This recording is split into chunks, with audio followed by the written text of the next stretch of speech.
pushed to us by the Slovenian Ministry of Foreign Affairs.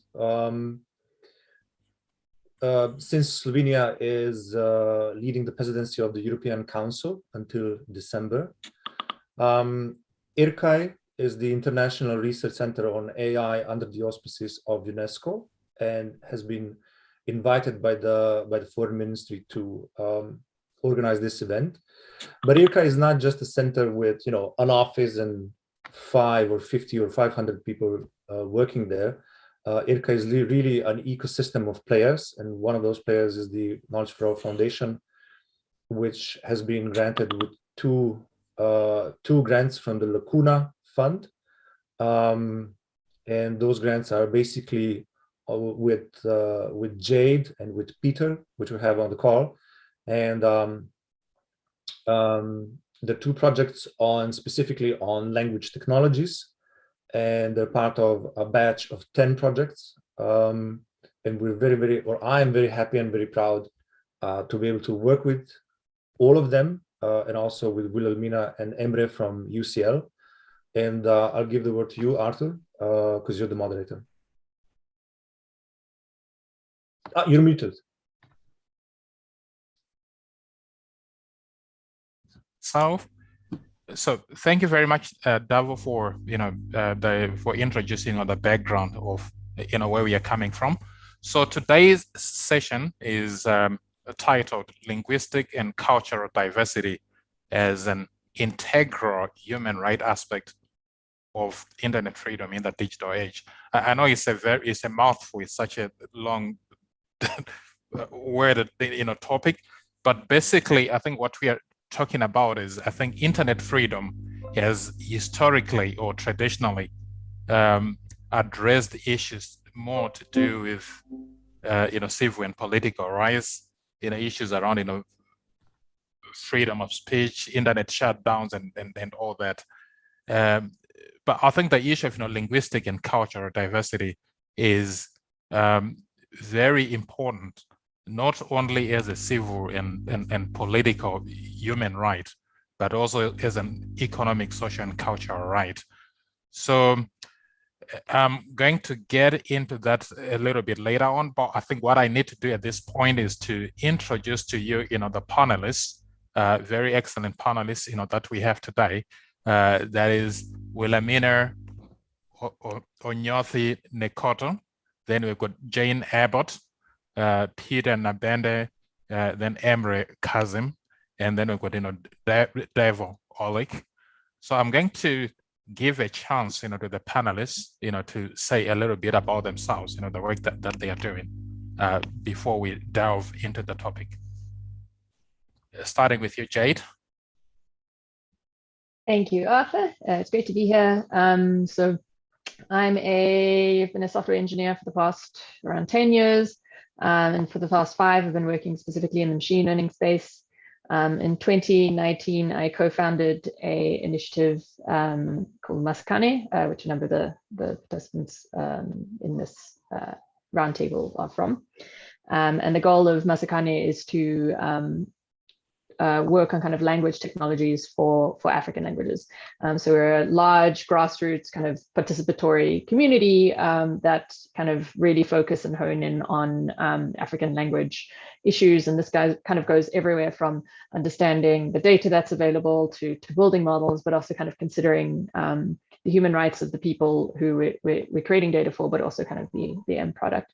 Currently working on a project called Decolonize Science, where we aim to translate a number of, I think it's over 100 papers, African research papers, into 6 African languages. So currently busy with that. Then I've got Peter. Yeah, thank you, Arthur. Yes, it's also good for me to be part of this today. I hope I'm clear enough. Sometimes I'm not stable with the internet, but I hope I'm clear. So I'm a lecturer in the Department of Information Systems. So that's where I'm currently sitting right now in the College of Computing and Information Sciences in Makerere University, Makerere University is in Kampala, Uganda. My areas of research are in natural language processing and data mining. I have conducted research in initially in a natural language processing subtasks of transliteration generation and detection.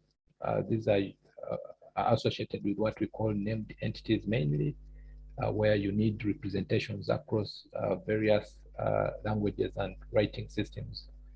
So the number of writing systems I've looked at, but beyond that, in the African context and low-resourced languages context, I've conducted research in translation, machine translation between Ugandan languages and English. And recently, I got an opportunity to work with Masakane. We are currently trying to develop named entity recognition resources and part of speech resources for around 20 languages, African languages. And yes, so that's what I'm currently into. I think that's what I can say right now. Thank you. Well, thank you. Is Wilhelmina still here? Wilhelmina? Yes. Right. Thank you for having me here. My name is Wilhelmina Yafiniko. I'm from Namibia. I also have a background in engineering like Jade, and I worked in the geospatial system and also previously in academia and science in general. I'm part of Masakane, a full-time member of Masakane, currently working on a digital museum for cultural and historical Namibian cultural stories, where we're trying to co-create, we're with LDB to co-create data sets, language, speech, and text data sets for various NLP tasks to power automated speech recognition systems for the widely spoken Oshiwambo and for the endangered Khoi Govab language of Namibia. And I saw from your biography that you're also a basketball player. And what else do you play? Oh, sorry. So I was a professional rugby player for the national team for about 4 years.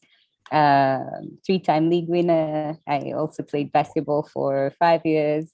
As a sprinter for 11 years. So yeah, I sing part-time with the sun. So not the sun, but the sun, the hunters and gatherers. Yeah. No, that's amazing. Thank you. So finally, Emre Kazim. Thanks, Arthur. So my background is that I'm in the computer science department at University College London, but my academic background was I did my doctorate in philosophy, and I did it in ethics. And then after the kind of development of all of these kind of digital ethical questions, AI ethics, the engineering department thought it was interesting to get people in from a different background to come and work with engineers and see if there was a way for us to work at this problem from a kind of multidisciplinary perspective. So that's what I do is my kind of research agenda. I got in touch with Arthur, it's been over a year now, and it was very much because we recognized that when we were actually doing AI ethics or ethics in this space, that it was quite, everybody kind of university agreed that we had to have polarity and difference. And we actually tried to do research and actually tried to do this concretely to realize just how non-trivial this problem is and just how deep the expertise is. So I'm really excited to be here today. I just want to thank Davor and Arthur for this invitation as well. I'm looking forward to this conversation. Oh, thank you, Emre. You're way too kind. So I think before we jump into our discussion, my name is Arthur. Well, I've been coming to these events, for the past, 5 years now or so.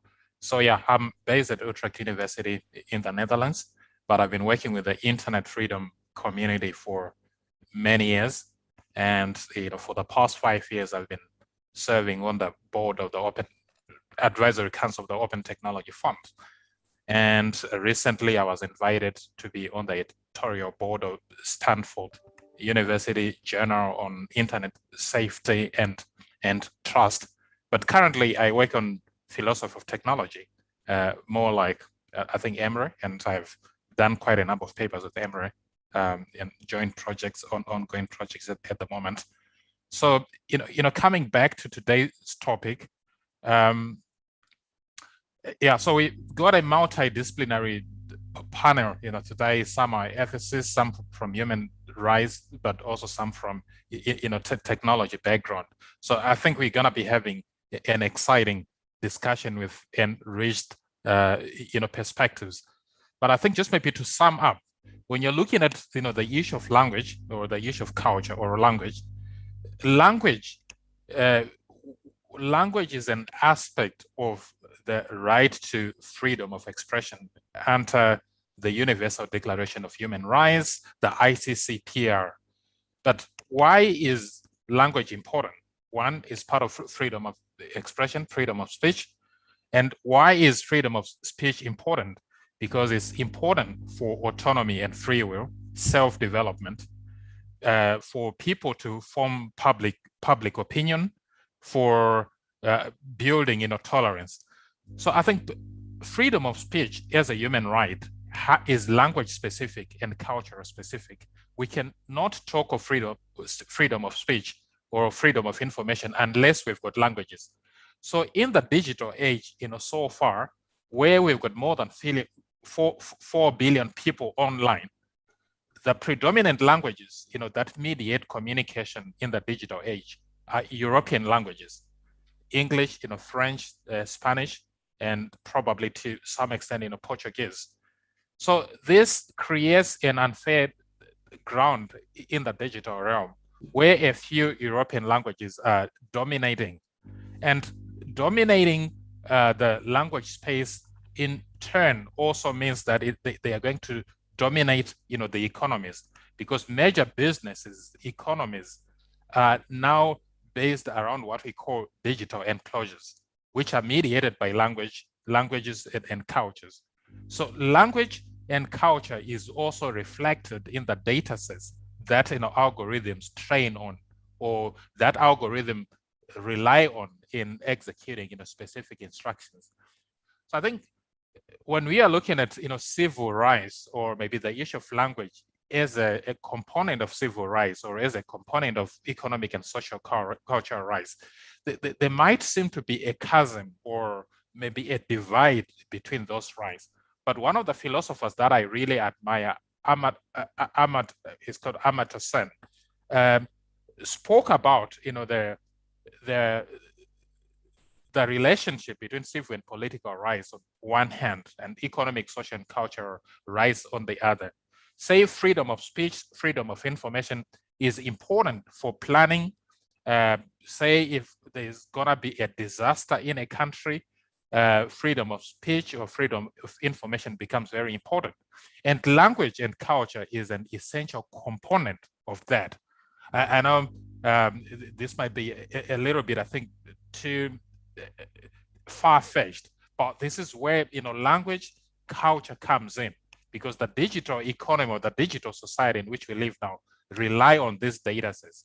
And the languages that are prominent, like English and French, it means I think those cultures are not only going to be much more advanced in the digital realm, but they are economies that rely on English language, French language, are going to be much more advanced as well.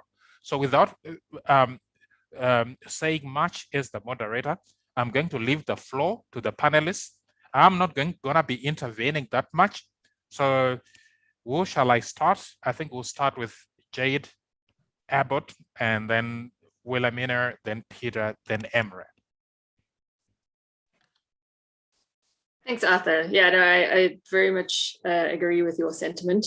So the quote I like to bring up is by Nanjala Nyabola from Kenya, who's in her book, Digital Democracy and Analog Politics. And she says this about language: Language is not just words. It's a constructed self, an orientation towards the world, an attempt to make sense of external phenomena. Language is the hands with which our minds reach into the world and try to make sense of it.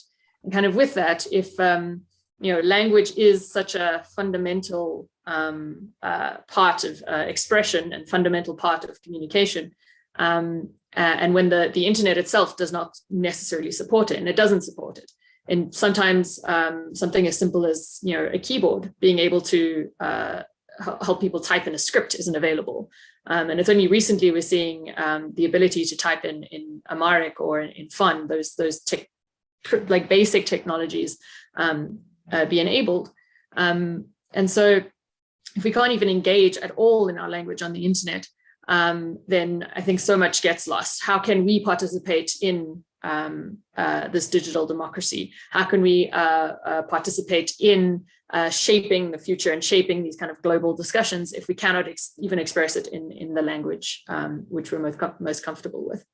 And so for Masakane, we're trying to deal with this as a very holistic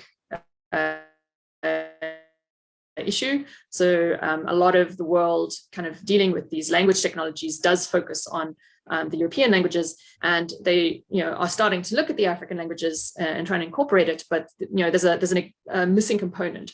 They think they can replicate what they did for English and French and it'll work on the African languages, and it doesn't for so many reasons. And so one of the things we're really looking at is these kind of fundamental barriers. So we don't have enough data, so let's incentivize content developers. Let's get pay people to write up Wikipedia pages. There's a really interesting scenario where I think it's the Egyptian government went and paid and hired a whole bunch of people to write content in Egyptian Arabic on Wikipedia, and as a result, it's the most supported African language on Wikipedia. And so seeing those kind of initiatives throughout Africa would really sort of benefit it. And so, now I'm just rambling. I could go on about this forever. And so, so part of what Masakane is doing is kind of looking at these interesting gaps, whether it be in the data, whether it be in the lack of terminology, whether it be in the lack of kind of linguistic knowledge or in pre-processing tools, and trying to sort out this entire pipeline to enable this global participation on the internet. And one of the fundamental differences, which I think at least the African continent is now doing, is that we can be very intentional about this and how we represent the cultures online. And I'd say in the West, this wasn't the case. It was kind of a matter of circumstance, and whoever ended up online, whoever ended up with the kind of the dominant means of communication sort of happened. Whereas we can be intentional of what sort of data represents our communities online, what sort of language represents us, because we're almost starting from scratch.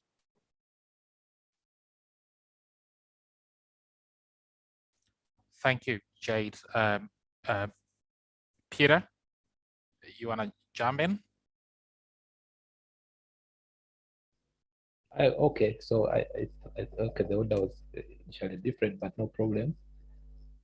Yes, so the political aspect of this I may not be good at, but of course there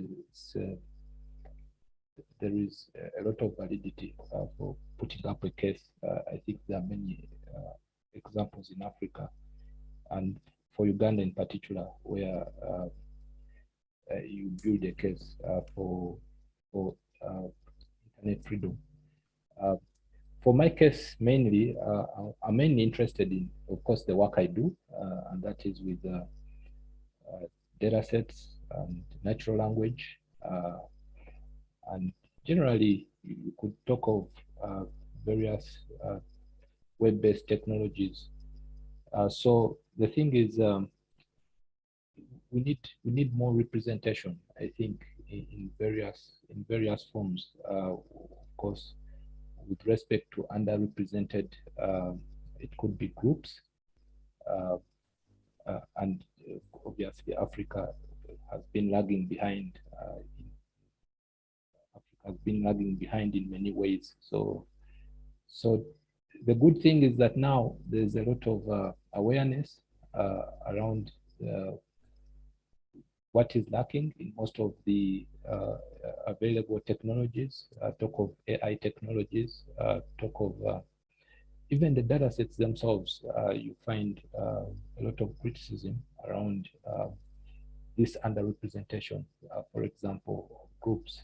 And these are different types of data, not only natural language processing data, but there are other forms of data you could look at. So for us, initially you would take it for granted that maybe, okay, these solutions come and they are good enough and should be used as they are. But later on, of course, you find that there are people who may be unfairly represented, people who may be unfairly, the technologies can be used in a very unfair way regarding these people. So it's so this has led to more calls to take into consideration a number of things, and there are various dimensions you can look at. The most common one, I think, which I know of, is gender. But there are others as well. There's race and so on and so forth. So so yes, I think it's currently a good time to look at this. What I'm happy about is that there are these, I don't know which term to use, but communities like Masakani have really come up to, in a way, kind of speed up the work towards addressing some of these issues.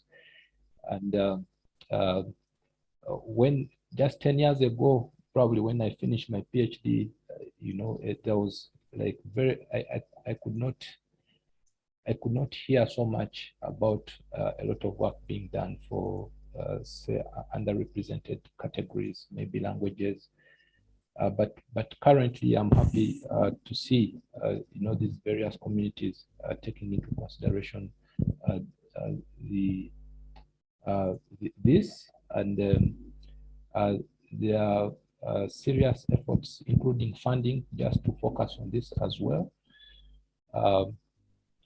So that, of course, now goes into it requires some resources, of course, human resources, knowledgeable people who have to build these technologies such that for these underrepresented groups as well, they are in a way future-proof. Going into the future, you kind of have this, as Jed pointed out, either you intention it in the designs, you intention it in the, you consider all these in the data sets you're using for some of these systems. And yeah, so I think for now, that's what I can say about it. Thank you. Oh, thank you very, very much. So Wilhelmina, if you could also say something important about language in the digital human rights, and what's your work, what you're currently working on, that is contributing to linguistic and cultural diversity. I think then we'll follow up with some questions later. All right. This is a very tough one. Where to start? I'd like to quote Jade shared, that stories are just data with soul, if I got that right once. And it really stuck with me that we are storytellers as Africans, but we cannot tell our story freely and openly. Some of our countries might have, freedom, internet freedom or press freedom, but many of us still can't participate in our languages. And when more than half of the population lives in rural and homelands and rural areas, then we are, with our cultures, a very rich cultural history, background, and practices, norms and practices, cultural practices that are practiced daily, rural areas, then we are basically omitting half of the people in participating in decision making in the economy. And that becomes a problem, that our stories are continuously not told, our practices die, our languages with it. And then with economic pressures, we are forced to adopt the foreign languages. So the problem is that African text or data, which is needed to then power NLP tasks, which is what we focus on at Masakane, is severely underrepresented in digital form. And the little that does exist with what you said is not about our cultures, does not represent who we are as people, our practices, our norms, and our beliefs. And this is where my work comes in, that because Africa has a very young population, we need guidance. We still need guidance. So does the world. We've seen that a lot of things are going wrong. In leadership, we mentioned gender representation. I heard that earlier. Diversity, inclusion, these are problems, and they only create bigger problems. And as a youth, as an African youth, I want to go somewhere. I want to help make this continent and the world a better place. And if I look at the tenacity and resilience of the African youth dating far back to the 60s, the 50s, throughout our total liberation and independence of many African countries, then there's obviously a lot of stories there that can empower us to continue the good fight in how we want to shape our economies, how we want to shape our communities and societies. And this is why I sit and work with the elderly to understand their experiences, to co-create data sets and capture their stories, help them also document their stories, which are very rich in cultural experiences and norms, to help give a representation of who we are and create data sets that are representative of us, to also help the algorithms perform better in a more inclusive and diverse way. So this is through Orator, because we're storytellers. They're able to tell their stories. We capture them in speech. There's some who loved writing, so they could also write it. But we really sit and we capture stories that are that will help us in preserving, preparing and planning, and also preserving during difficult times, and that can be used in decision making. So this then will empower a number of people to communicate and express themselves freely, and also access services, especially government services, in their native languages. And when we do that, then we are empowering domestic and rural economies, because then people are able to freely trade, freely communicate without the language barrier. And then creating an economy that really works for us and is by us, rather than something that is foreign and completely continues to oppress and keep us in poverty. That's what I do in preserving our historical and cultural practices, especially with the endangered Khoisan, in a country where we are hunters and gatherers, sorry, not the Khoisan, that's a terrible word. The hunters and gatherers, and especially where we're faced with problems such as drought, poaching. How can we learn from these ancient practices to help us in better designing tracking systems for wildlife? How can we embed indigenous knowledge in biodiversity management? So, and language is the first part of indigenous systems. So this is where I work then with the hunters and gatherers and the elderly as well, to understand their resilience and tenacious stories that can help us make better decisions and be better youth.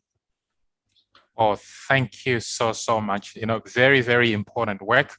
So your work encompasses not only the technological aspect, but culture, philosophical. Yeah. And I think the Khoisan community. I know it's not a good word because, well, I've done a bit of work with that community in Zimbabwe as well, preserving their languages. So if I were to, summarize what you said, I like, the aspect of, storytelling, the aspect of, beliefs, values, norms, cultures, but also allowing so-called ancient cultures, to guide us into the future. Because in Europe now, there's, this talk about, moral progress. They say, well, moral progress. But the term moral progress is highly questionable, because if we exclude certain parts of the population or subpopulations, then we cannot call it moral progress. Moral progress comes when we include people where they are. And also, I think the aspect of, cross-cutting issues, gender representation, youth representation is very, very important. So I'm going to circle back, to this issue later. But I think before I do that, let me ask a very pointed question, to Emre. Emre, in one of your papers, you one of the leading young scholars in philosophy of technologies, I think you speak about broadening the discourse of, ethics to be more encompassing, to include the political, the psychological, the cultural, because I think when we are talking of Africa, we can not put Africa within the context of the current discourse, which is, very narrow, because Africa is a country that has suffered, years of domination, which means that I think ethics in Africa has to be necessarily broader than the ethics that as it is, conceived in Europe. So I think with that background, what would you say about, I think, what needs to be done and, moving forward? So thank you, Arthur. It's a funny thing. I was chastised by the reviewers for precisely making the point that if we're going to talk about ethics, it doesn't have to be some scholastic, abstract kind of rational claims or rational principles, but actually isn't the way in which we are the conversation we're having now about language, the use of language, access to language, a question of ethics, psychological impact on an individual, a question of ethics, and so on and so forth. So it was just to say, this is a very peculiar way, a very particular way of looking at ethics, the way that, I've come up through the education system here, the doctoral schooling here, and they drill us in a particular way. And I think most people don't, even generally in the West, most people don't think about ethics in those terms. So let me talk a little bit about what I've noticed about some of the tensions in terms of how are we going to actually go about doing that. A big question for me is about our relationship to universality. On the one hand, I feel most of the scholars I engage with from around the world, from various different contexts, people generally, there are some universal principles, dignity of human life, reduction of suffering, and so on and so forth. But at the same time, if we're going to have genuine polarity in our ethical approaches, then there's going to be differences. And how are we comfortable with those differences? And we can give lots and lots of examples of this. So one, someone was asking me what's a practical example of this, and I was saying, well, we don't, the reification of the individual, the sovereignty of the individual, creates the kind of political discourse of us saying we need to limit the state. Whereas people who have an understanding, and there's many philosophical traditions.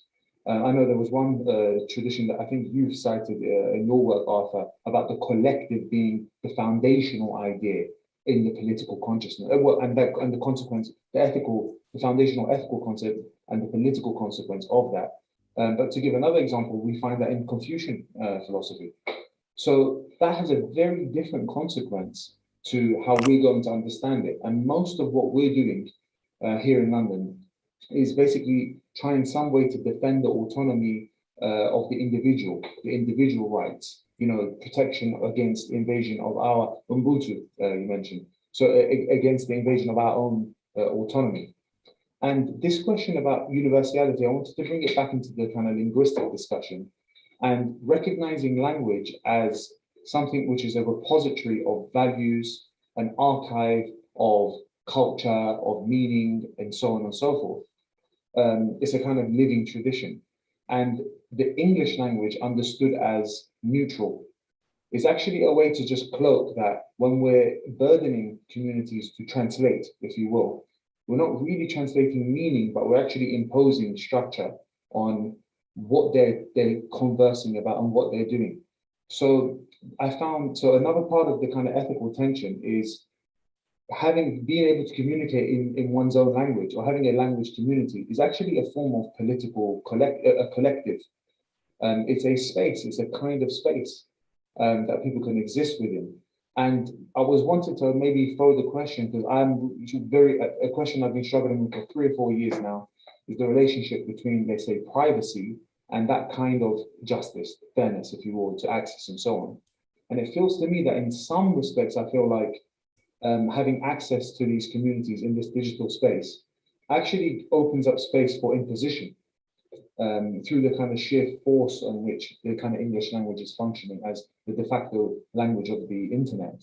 And on the other hand, actually a bit of protection, kind of counter in a broader sense to say, should we be, is there a way for us to structure the ability to communicate in language spaces which have their own kind of autonomy? And that, it seems to me that goes counter to the broader idea of the internet as this kind of single space that we were occupying. So I have lots more questions. We have this exact same problem here with political philosophy. I feel like the same thing with the digital political economy, if you will, about how do we actually respect in a meaningful way the autonomy of communities and actually respect genuine difference when we're also committed to universality and there's a kind of truth of the kind of openness of these spaces that we're also trying to defend. So I have more questions, I guess, than any real contribution. Oh, Emre, thank you so much. I think for bringing in, the philosophical, flavor, to this, discussion. I like, this talk about Ubuntu, but the autonomy of communities, although autonomy is sort of like a Western philosophical concept, but I think when you look at in French colonies, one of the things they tried to do was during colonialism, there was what was called negritude. Negritude was their version of Pan-Africanism, where they were saying, no, we don't really want to be assimilated. But yes, in this day and age, English might be important. Is universal. English doesn't really belong to the British people anymore. It's a universal language, but it's also important, to have, these small or minor languages being reflected in the digital sphere. Because I think now there's, just maybe so much interest in big economies to say, well, they come to Africa. They say, well, which country, where can we make money? Where can we have Uber, for example? Where can we have Airbnb? And then they have these digital enclosures.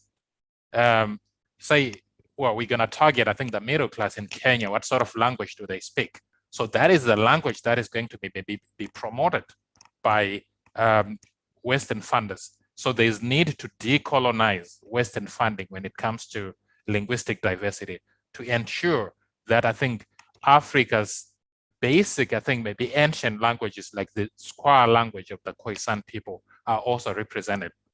Because once our languages are decimated, as a people, I think we have also ceased to exist.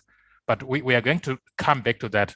I'm going to come to Jade, but there's a quotation that I want to read for you, Jade, before I ask you a question. It says, data is expensive and hard to come by at scale. And it encompasses three broad groups of people. One, there's the uncounted people who do not exist because they are not included in any sort of database. So they are not counted. Then they are the unaccounted, who have less inclusion into the digital world and that therefore not entirely represented, maybe due to economic reasons. Then the third category is the discounted, who are in the databases, but are not of any interest to the people who could serve them, such as the governments, the companies, because they do not have any money. So to recap, we've got the uncounted, then the unaccounted, then the discounted.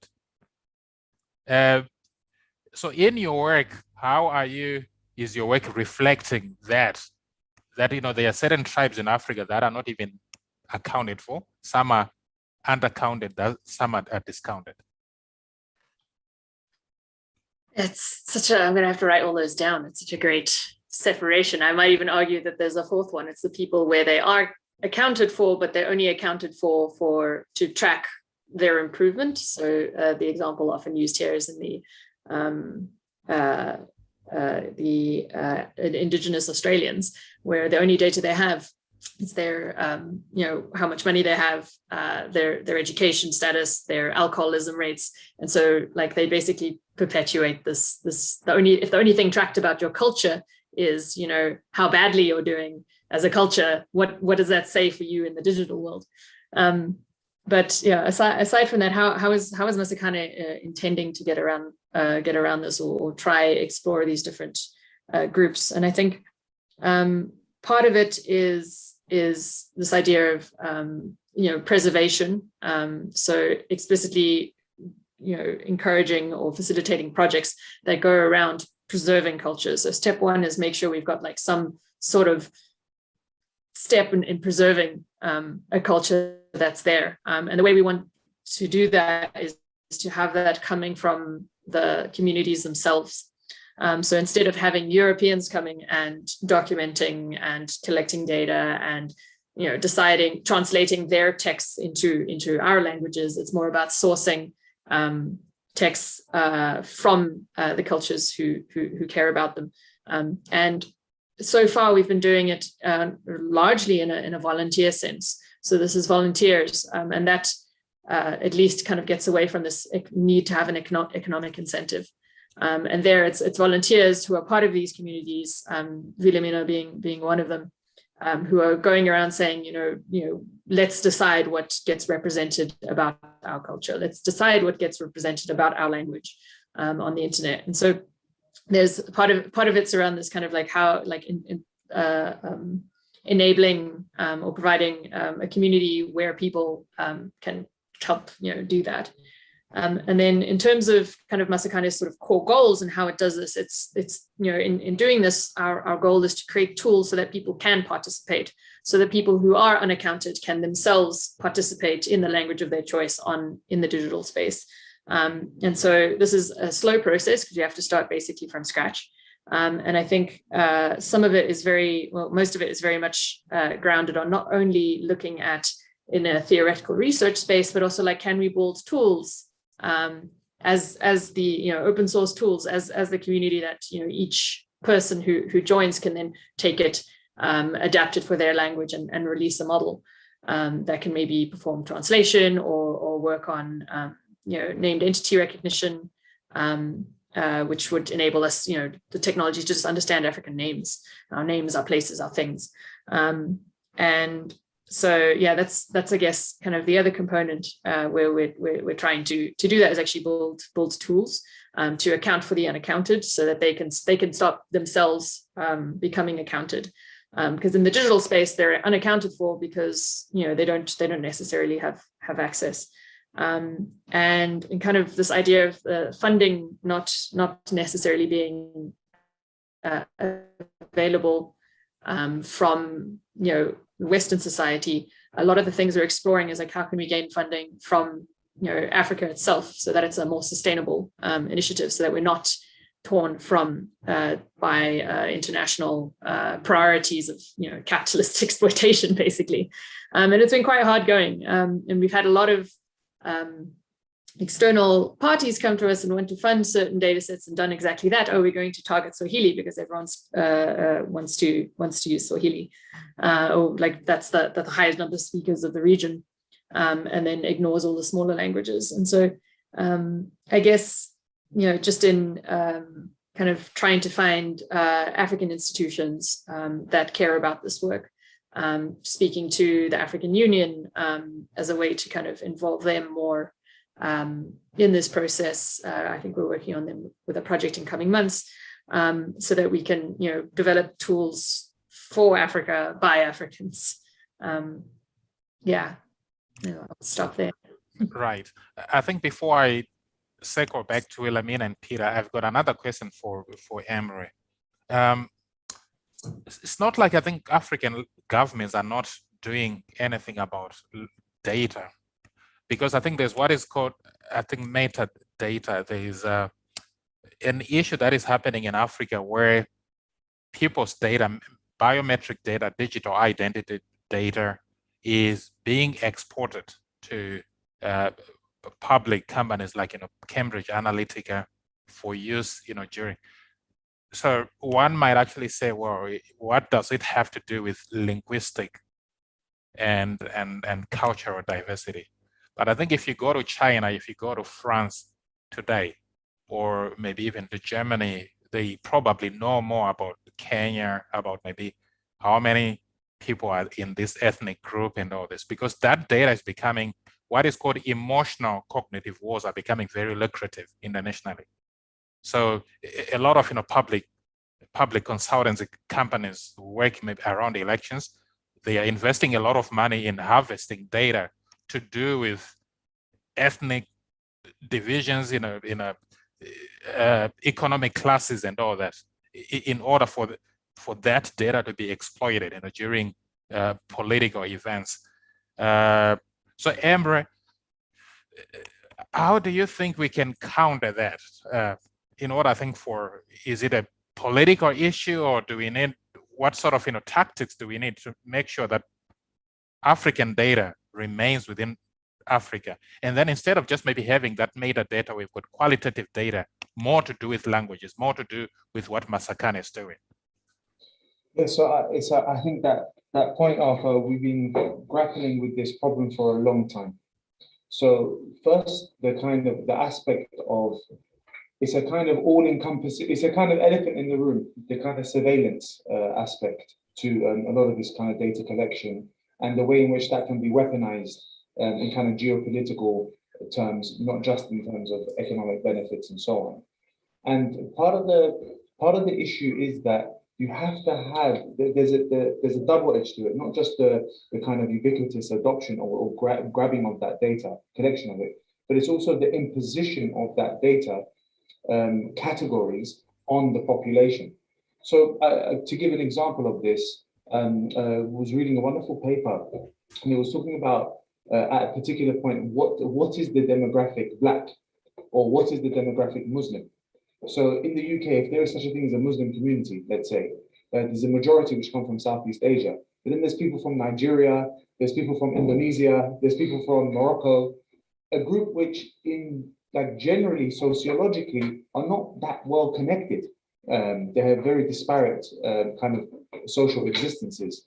And it's very interesting to say that when we impose a notion, then in a way it becomes self-fulfilling, because the algorithms are targeting, or even the way in which the securitization of that data is being targeted. So if there is a concept of, in a granular way, you're talking about very specific communities, but then there's the concept of, in America, the Black community, whatever that means, or the Haitian community, that's something different.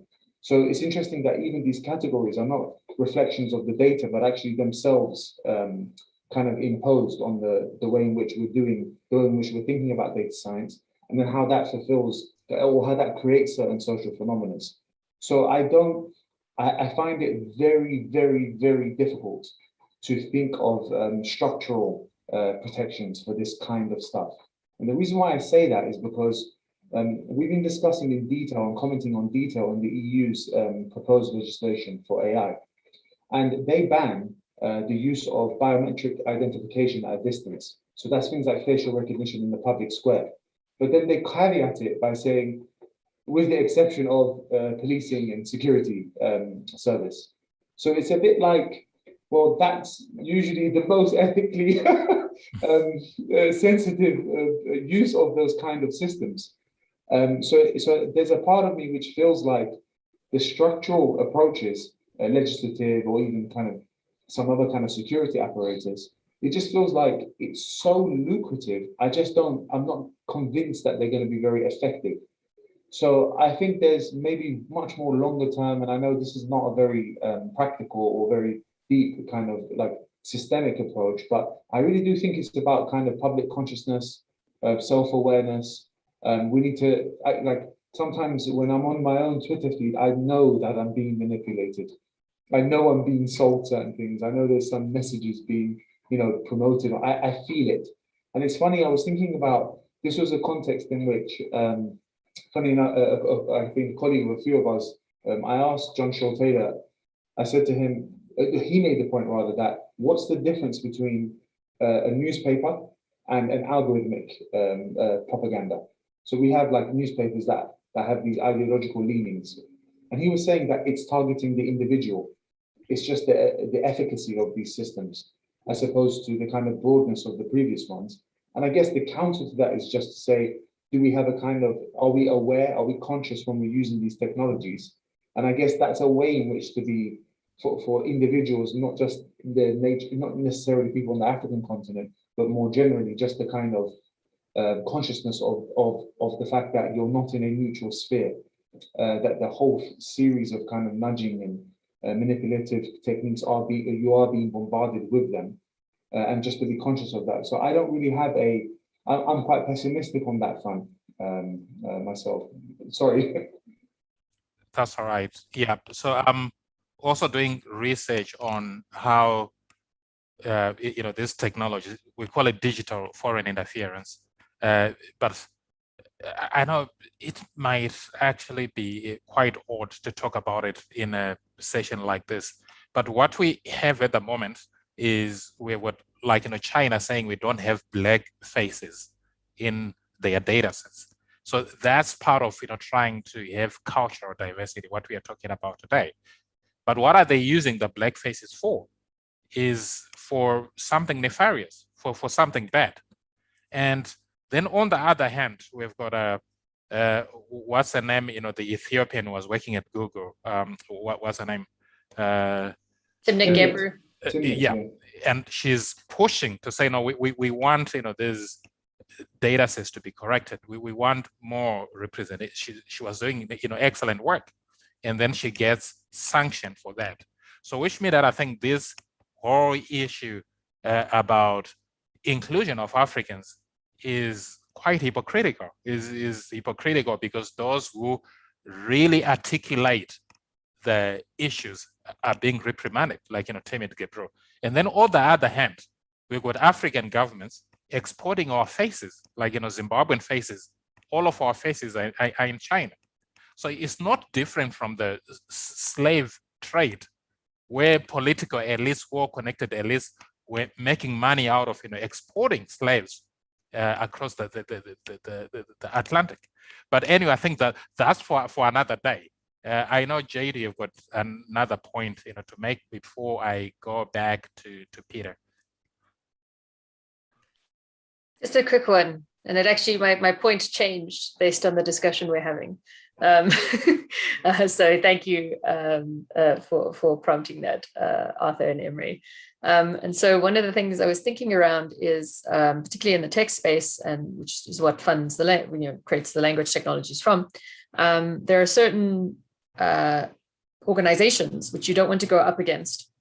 So if someone violates, even if we crafted a data or technology license, or even some legislation around trying to enforce, only using certain data sets within certain regions, and data protection, the kind of this globalism, the problem there.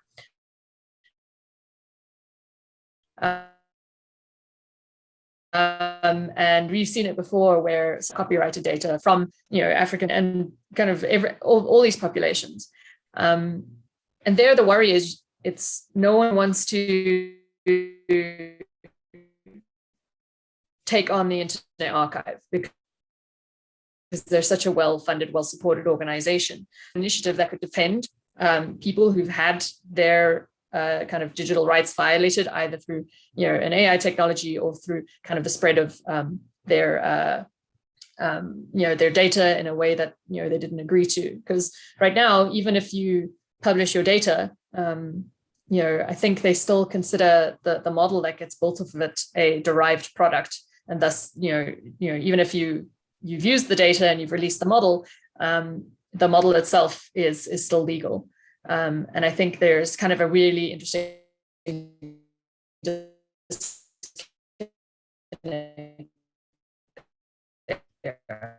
I don't think that should necessarily be the case. Yeah, we were losing you, Jade. I think I'm not. Oh, sorry. I think I'm back. Oh yeah, we were losing you there. We'll the give whole you, way. No, not really. I think partly. I think you can come back with your point later. I think for Peter, linguistic diversity and cultural diversity, I think the work that you're doing is amazing. The technology aspects, natural language processing and all that. That's very commendable. But don't you also think there's a broader agenda? Because I think Parminder Singh is an Indian activist who talks about the new business models that he compares to enclosures like Uber, Airbnb, Facebook, Google, and all that. I think so. What they basically do is, they come into your country and harvest all your data. So in other words, all of you are within an enclosure.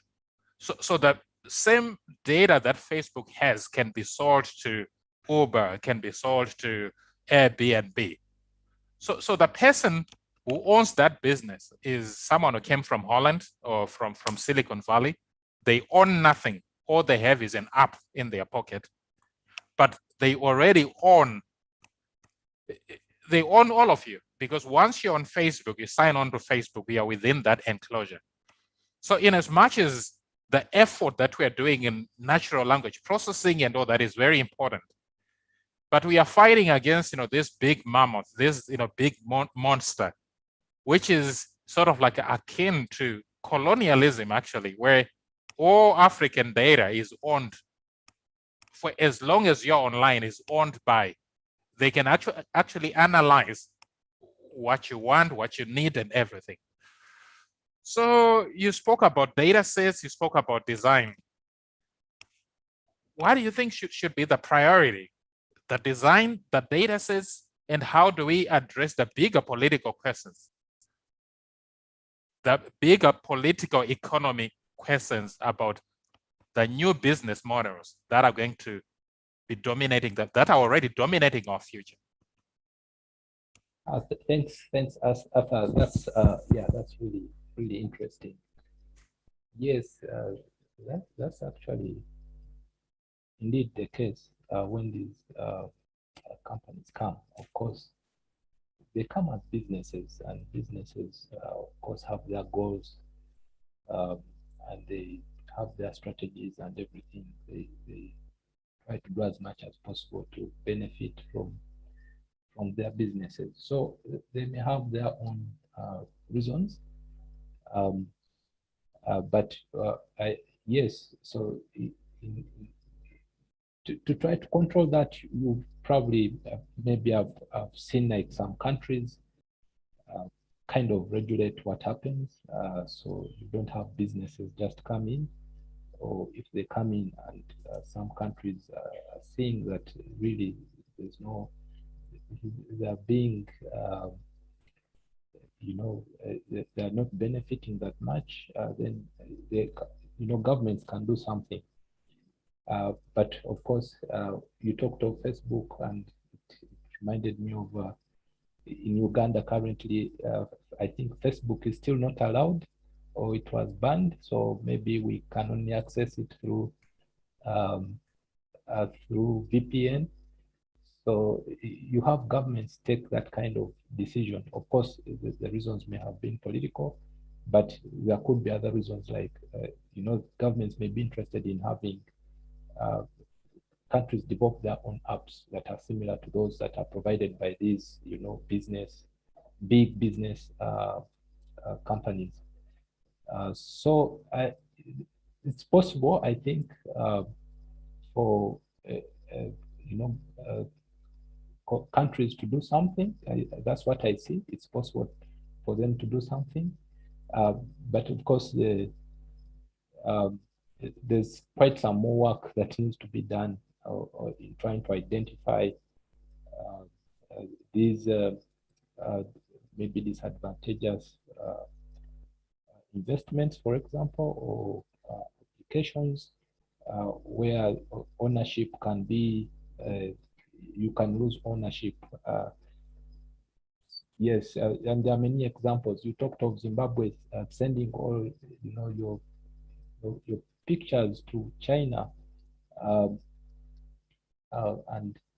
there was a funny example where somebody, I think, I don't know whether it was the copyright of Hakuna Matata from Kenya or Tanzania, something like that. I don't know, is it Disney or something? And it created all this, a lot of some good amount of noise. So yes, it's important to recognize that and really try to address it. I could go on repeating. I think as people who originate some of these valuable said data sets and products and so on, it's important to be aware of what they are and try to protect them as much as possible. So it's good to see, for example, in Uganda that and in our universities, more emphasis being put on trying to know about ownership, trying to know about copyright protections and so on, such that people are guided. They are both made aware and guided on what to do. So that's one thing. But as I indicated, there are challenges, of course. I will go back to the case of these, representations, for example, of categorizations. You said there are those who are not accounted for, there are those who are under accounted and not maybe discounted. So I would dwell, for example, those who are not accounted for, maybe because it may associate more with the African context, where, say, for natural language processing, what you may have quite a number of things to deal with, to try to even start thinking of accounting for some languages, for example. You don't know how to start, how they are represented, for example. You don't know what to use. Maybe they have no writing system. They have, you have to start from there. Maybe you could think of speech databases, maybe in terms of preservation. Luckily, there are organizations like UNESCO maybe can come in here, for example, to try to guide and support and as well-intentioned, organizations to try to preserve most of these cases that are very challenging to even start thinking about accounting for. But yes, so as maybe some panelists have tried to indicate, some of these issues cannot be completely talked about right now. In fact, maybe some questions really come up that you cannot start answering right now. You really need to take some time to go your way and maybe try to do something. So technologically, of course, it will depend. It will depend on a number of things, a number of requirements. If you have to achieve some of the nice things you want to achieve in terms of representation, in terms of fairness, you may have to do quite a number of things, and maybe also some of those may not be easy to achieve. They may just not be easy to achieve, and you have to work quite some more to get a solution. There's something more I wanted to say, but it just escaped my mind. No, you can think about it and then maybe mention it later. Yeah. Okay. Yeah. But let's go with that for now. Thank you. Maybe I'm gonna come back to Wilhelmina but anyone can also answer this question. I think when it comes to the issue that we are addressing today, linguistic and cultural diversity in Africa, it has got historical roots, because under slavery and then the scramble for African Berlin in 1884, linguistically different people in Africa were thrown into different countries. So you go to a very small country that speaks 34 languages. You go to a big country like Ethiopia, where the Tigris are saying, no, we don't want to live together, the Amar, and these are all.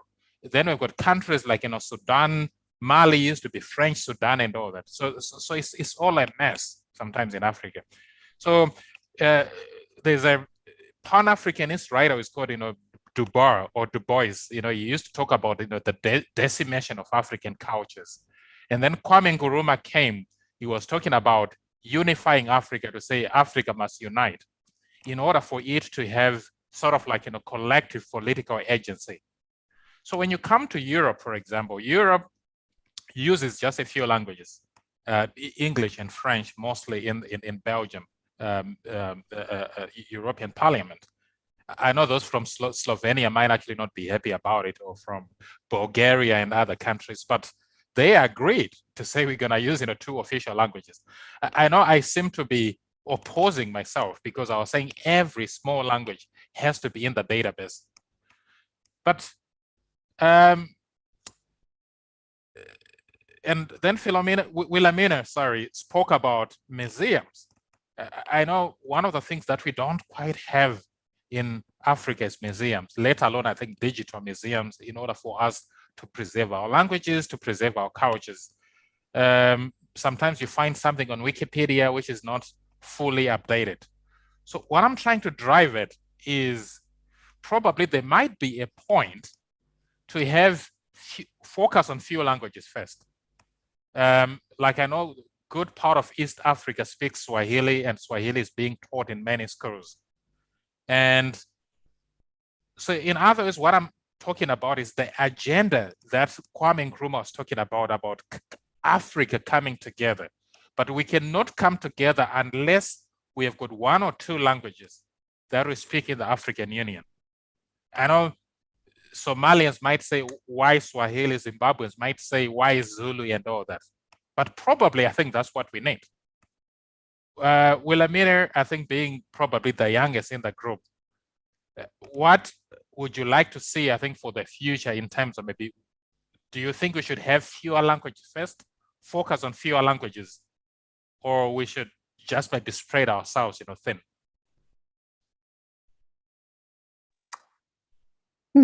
This is a hard one. I asked myself this question a few times. Oh, thank you for the compliment. It's nice to be referred to as young. Not every day you get that. But so like you said, we migrated either south or north. Evidence says that we migrated north because the cradle of mankind is in the south. And as we moved up or migrated, however, around the continent, and then the scramble for Africa, and then divisions, one thing remained: culture. The other were developed as languages. And this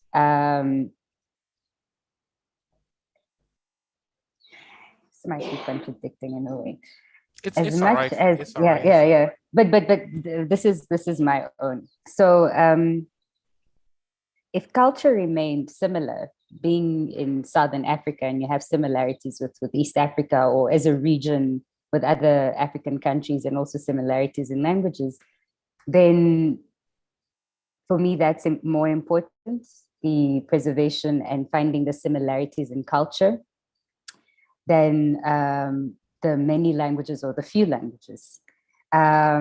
Because if I go to Kenya, or I go to Ethiopia, Nigeria, and I curtsy when I greet you, or, support my right arm as I, give you a handshake or pass you a plate, this is communication beyond words. It's something that is common. It's something that we keep. It's norms. it's respect. There's just a lot around it. But however I greet you in your language, if I speak Oshuambo, similar to Swahili, words may be similar, but if we then focus on one language, one big language, then smaller languages, sure, that is a way to go because of constraints. I mean, the only reason we probably focus on this is because we probably don't have sufficient budget or we don't have resources.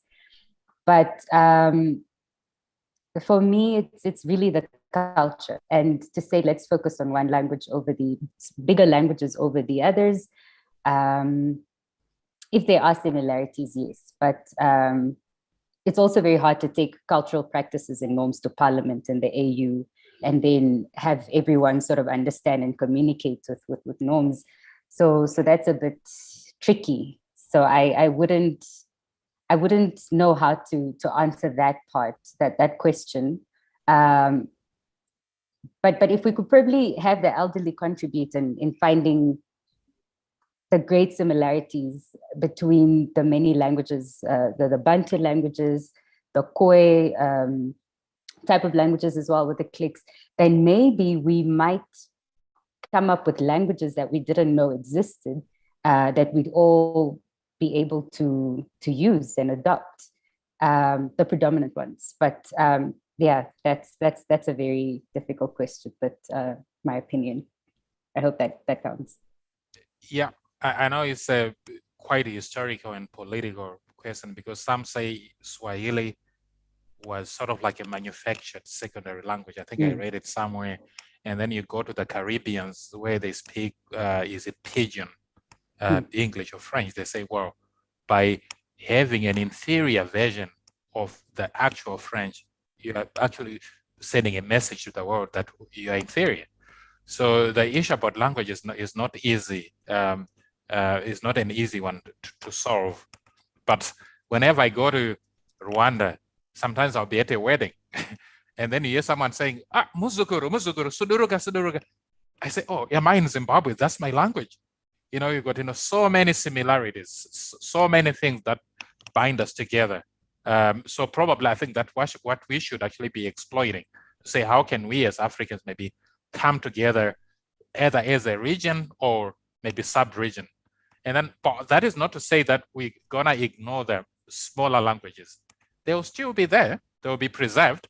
But in terms of us dealing with other continents, political agency, we may need maybe about 2 languages that represent our interests. Then I think, sorry, Arthur, just to add on that. But if we arguing, or if not arguing, but if we are for the development of tools, NLP tools, then I don't think any language would be left behind, right? Because then these are low resource, endangered, critically endangered languages. And if we have the bigger languages, which are more, with more speakers and are well funded or resourced, then can't we use them all if we are developing tools that will enable us to communicate better in our languages? I mean, the only limitation is that we don't have data or resources to power the development or the preservation of these smaller languages. But if we have that, then would we really need to just have a selected few for the purposes of trade and collaboration and international cooperation? So if we're saying that so if we're saying that we're going to leverage the widely spoken African languages to power other smaller languages due to either population size or smaller countries that are not engaging in large trade, then isn't it that we can use technology to also empower these other smaller languages? Maybe I have it wrong, but I wouldn't see why we'd have to focus less on smaller languages. Yeah, it's a controversial one. Because I think if we do that, some people might say, no, you're saying smaller cultures should assimilate to bigger cultures, which is, but sometimes I think I find it so shattering or even frightening going into a small African country that has got a population less than that of London, where they speak 34 languages. It's I'm not saying those languages are not important. They are. But in order for Africa to be on the same basis as the United States of America or European Union, for example, in terms of political agency, sometimes you need a collective front where you can come as one unit to oppose domination or to negotiate on the table, but not when someone is speaking Yoruba, someone Shona, someone in different languages. We are already disunited. But I think that's for another day, because I've got another question for you and Jade. Is about, we are talking of linguistic diversity, but also cultural diversity. And you spoke about environment, biodiversity. Because language or culture, as you know, or language is in a particular cultural context, maybe symbols, things that we see. I was watching a documentary about Iran, for example. Iran has got a history that dates back to 3,000 years. That's why the US, for example, cannot go to Iran and just challenge Iran, because it's a culture that knows where it came from. So for Africa, what the colonialists did when they came to Africa was to ban some of our things, to ban some of our symbols, or maybe change our environment and everything. So I like this approach of putting language in the context of culture. And you spoke about museums. So museums are very, very important for preservation of what? Culture. So Jade, what do you think should the focus just be on languages or maybe culture? And when I'm talking of culture broadly, as in certain symbols, buildings and other things, our environment, so that it's more of an integrative approach to the issue of linguistic preservation. I agree with this idea that it should be holistic, and that symbols in a way are a part of language, right? So for example, if we look at kind of the Nguni languages, the language themselves, the words that are used in isiZulu, for example, capture certain concepts. They capture certain symbols, and so kind of language itself is a grounding in culture. So there's a great piece by Sabelo Mashlambi, who works in the kind of human rights and African language space. And he's got a piece called From Rationality to Relationality. And one of the things that he brings up is this idea of, when we say in isiZulu, you say hello, you say sawubona, which is I see you. It's the acknowledgement of the human being. And so he proceeds to kind of show how the language itself communicates the philosophy of Ubuntu. I think Mazizi Kunene also does a fair amount of work on this, where it's like, the language itself is not separate from the culture. It is, it is the culture in a way. But anything else that we can do to augment that in a digital space, I think is better. So then if it's buildings, if it's symbols, those are all part of culture and all part of kind of how we communicate our culture. Oh, thank you. So we have got less than 8 minutes. I think we should be closing now. Perhaps, I think to close, we could just maybe give you a round of, I think each maybe 30 seconds, starting with maybe Peter, Emre, Wilhelmina, and then Jade. And then we'll give the last word to Deborah. Okay, so thank you, Arthur, for this opportunity.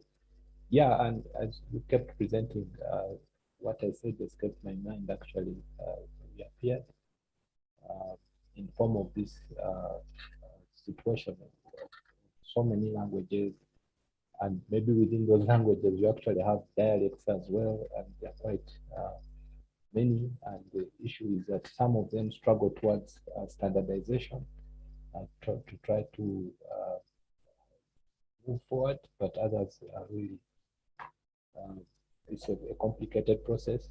So what I can maybe say that I think where there's opportunity to have a way of representing, documenting all these different languages in their uniquenesses, their distinctions, I think it's always okay to do so.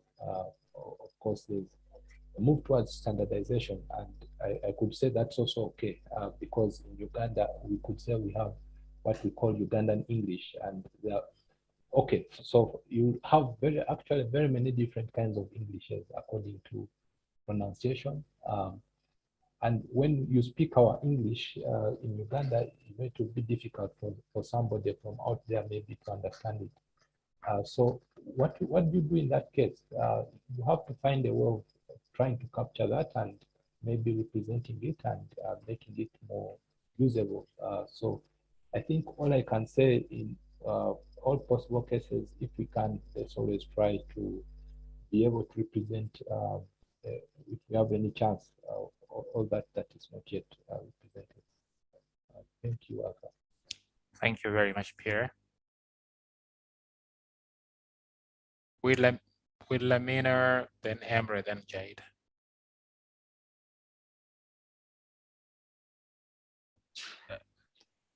Yeah, I thought it was actually Emerson and Oh, okay. Emery.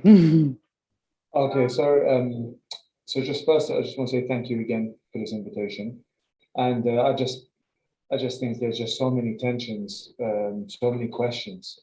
Just want to pick up very briefly on the point about we do this in the context of power relations. So how can I say in good conscience? Let's say my background is Middle Eastern. How can I say in good conscience to someone, a young person from that country, don't learn English, don't learn French, don't communicate, don't be competent in that language? How can I in good conscience say that to that person, given the fact that this is it, in the way in which globally communication of language and science and so on, and how if African continent as a whole is going to have that kind of agency, how can we ensure that it is in a position of agency to do that? So the fact that it's all of this discussion about power as well as respect for the local and in the context of the global, I just think it's been very fascinating for me, very important conversation, and I think very, very difficult, very, very difficult issue to kind of resolve, if you will.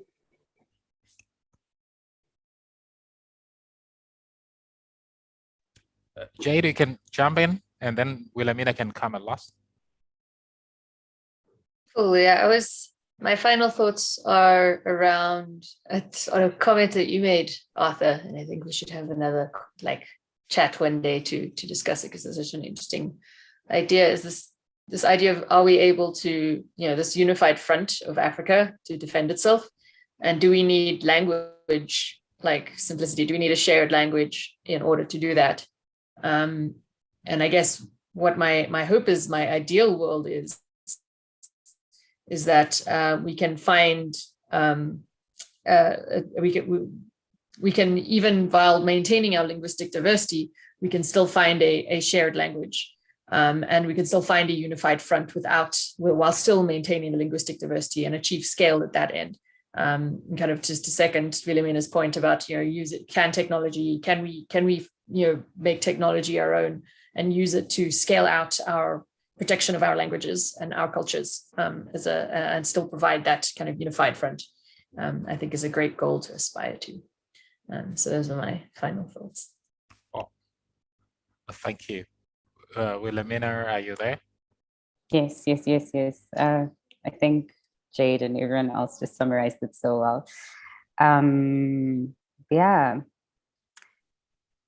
Yeah, I mean, for us, mine is simply that Ubuntu should be universal. And to do that, our stakeholders, like you mentioned, government is selling us out. And we as the youth can do something about it. In many countries, can do something about it. And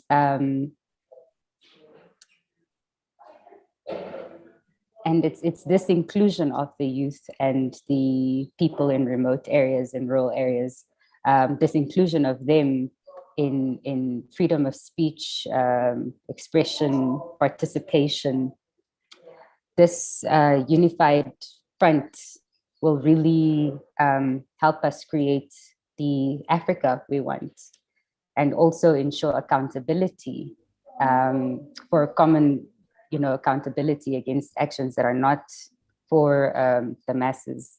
So yes, it's great that we're having these conversations, and I really do hope that our governments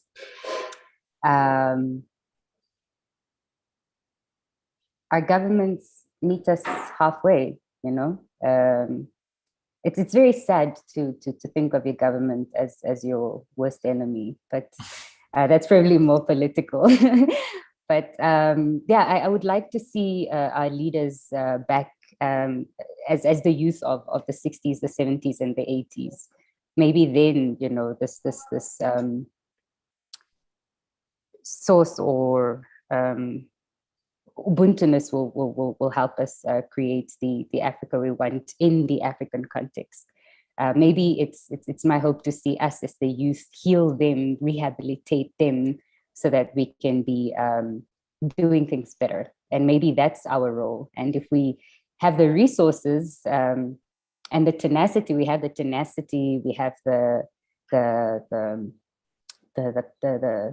passion, the drive. If we have the resources and the support to do this, then we might be helping each other towards an inclusive and diverse, an inclusive continent of both young and old, and shared values and languages. Yeah. Thank you very much. So I think finally what we have seen is, I think, diversity on the one hand, but also a unified Africa for the purposes of political agency in dealing with other continents. It's a very difficult balance. But I think as the African young people and youth, I encourage you to read Kwame Nkrumah, Du Bois, Leopold Senghor, Cisse, and all that. Those were very great thinkers who could actually help us in charting a future for our continent. Because language and culture, this is where exclusion starts. Because you are discriminated on the basis of your characteristic, your languages, the size of your nose, your skin color, and then it goes into the realm of the economy. So the ball is in your hands as young Africans, to take this debate further. Thank you very much. Back to you, Devo. Yeah, we're basically finished. Thank you very much for this. It's always a pleasure to have you as intellectuals speaking. I always enjoy this. I would like to thank if anyone is out there, Slovenian government for giving us this opportunity. But I think at the end of the day, we have to keep in mind that this conversation is coming from a technological point of view, right? So this is the geeks are in the house at this moment, so to speak. So in that sense, my appeal is to the European Union, but also the African Union, to create bridges, to release funding for developing AI technologies for connecting the common markets of the AU and EU, and give actually researchers a chance to literally make this work, through policy as well, but also through funding between the two unions. So that would be my 5 cents in terms of finishing this off. So thank you very much. Thank you. Thank you. Bye.